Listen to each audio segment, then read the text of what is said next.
Hey everyone, Technomentary here with a video for you guys. In today's video, I'm going to show you how to turn off your iPhone 17, 17 Pro, 17 Pro Max, 17 Air in a few different ways. So let's get started. Now, simple and the easiest way, it's going to be using the volume up and this side button. What you're going to do is press and hold at the same time for about a few seconds. And you should see a menu like this pop up. You can slide to power off or turn it off. Now, another method you can use as well is if that doesn't work for you, from the top, just pull down that control menu. You'll see a power icon up here. You're going to simply click on that power icon and you'll see the same menu. You can slide to power off. Now, another way you can also do that is by going into your settings, general, and then scroll all the way down, shut down, which will bring up the same menu to slide, and you go ahead and turn off your iPhone 17.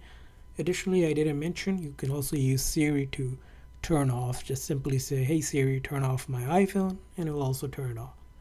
Now you might also wonder, how do you turn it back on? Simply just hold on to this big side button until the Apple logo appears. So you see here, it takes about a few seconds. Or if that isn't working for you, if you connect it to a charger, it's going to automatically turn the phone on if it's turned off. So those are different ways to turn off and then also turn back your iPhone 17. I hope this video was helpful, so please consider the like and subscribe button for more tips and tricks. We'll see you guys next time.